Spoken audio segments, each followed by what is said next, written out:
This is Rummy's Corner.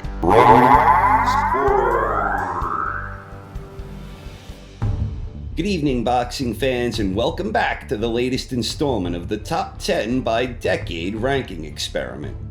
Here in Part 11, our focus is on the featherweight division.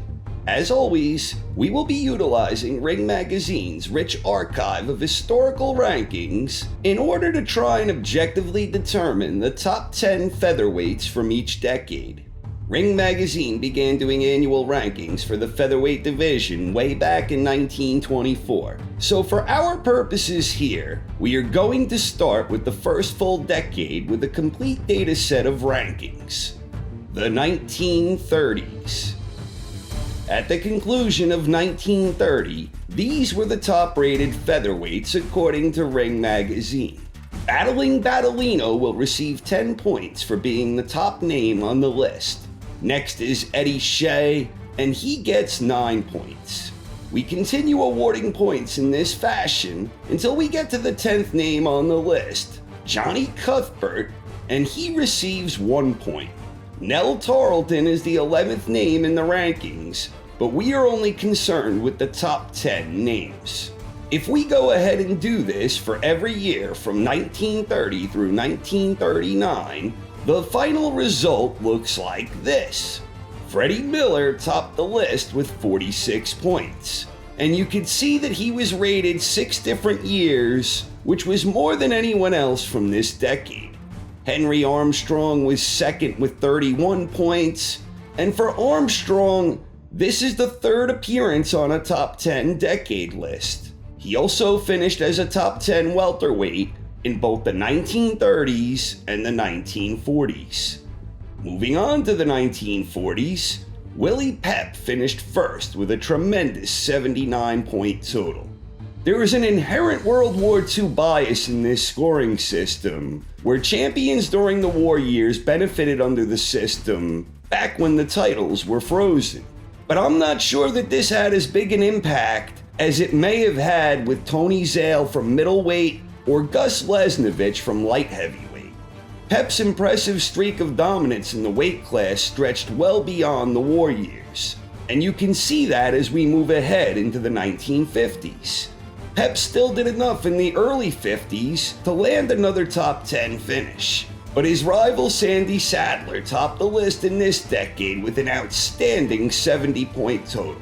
Sadler was considered the best for 7 straight years to kick off the decade, so this was back-to-back top 10 finishes for 3 different featherweights in total: Ray Famechon, Willie Pep, and Sandy Sadler.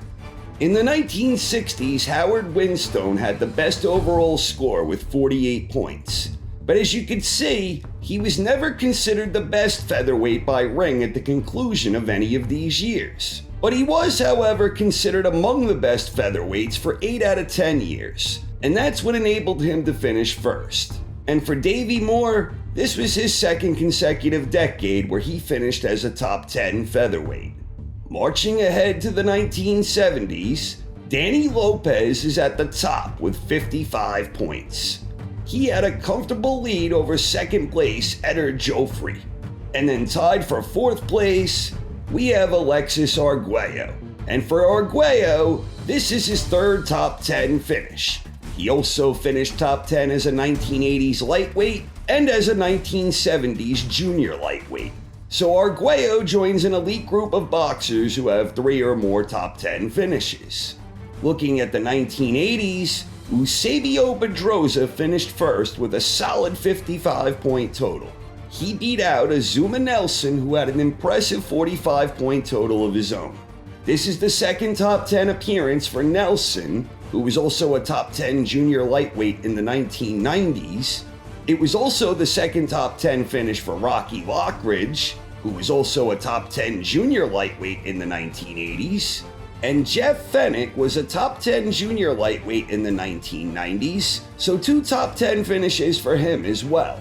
It's also worth noting that Sal Sanchez just missed the top 10, and were it not for his untimely death in a car accident back in 1982, when he was just 23 years old, who knows how great he could have wound up being.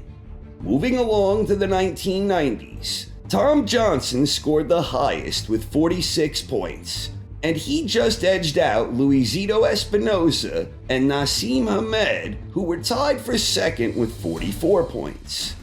Tied for ninth, we have Juan Manuel Marquez. This is the fourth top 10 list for Marquez. Marquez was also a top 10 welterweight in the current decade and a top 10 lightweight in the double O's in the current decade. That ties him with Bernard Hopkins and Roy Jones for the second most top 10 finishes so far in the ranking experiment. But then when we look ahead to the double O's, there he is again. Juan Manuel Marquez tops the list with an even 50 points. So that makes 5 total top 10 finishes for Marquez, and that ties him with Floyd Mayweather Jr. for the most top 10 finishes so far. It's also the second consecutive top 10 finish in this weight class for both Nassim Hamed and also Manuel Medina. And now, even though the current decade is not yet complete, through the end of 2017, the results look like this. Orlando Salido and Abner Mares are currently tied for the top spot with 34 points. But things are fairly close overall on this list, and with 2 years left, a lot of things can still change here. So we will just have to wait and see how things play out before anything is finalized here. And now looking at the most dominant featherweight decades, Willie Pep from the 40s tops the list. Then we have Sandy Sadler from the 50s, and a tie for third between Lopez of the 70s and Pedroza of the 80s, and then a tie for fifth between Chalky Wright from the 40s and Marquez from the double O's. In total, there were 9 featherweights who finished top 10 in multiple decades. The 3 standouts among these standouts are Willie Pep, Sandy Sadler, and Juan Manuel Marquez, each of whom had 1 first place finish. And if we add up all the points for all the decades we covered, the final result looks like this.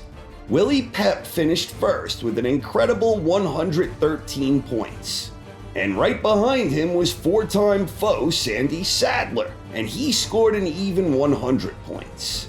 Sadler defeated Pep in 3 of their 4 bouts, but this scoring system doesn't account for any head-to-head considerations. This is the first time we've seen 2 guys finish with 100 points in a while, and seeing these 2 accumulate these type of mighty impressive scores, it makes a lot of sense to me. So going forward with the ranking experiment, we have 6 weight classes left to go, and then we're going to do 9 quick decade recaps from the 1920s through the double O's. And finally, after that, it will be the grand finale top 100 countdown, which combines all of the point totals from every boxer who has ever accumulated any points under this scoring system. Thanks for watching, everyone. Hope you enjoyed. Please stay tuned for part 12. Next up, the junior featherweight division. Take care and have a great night.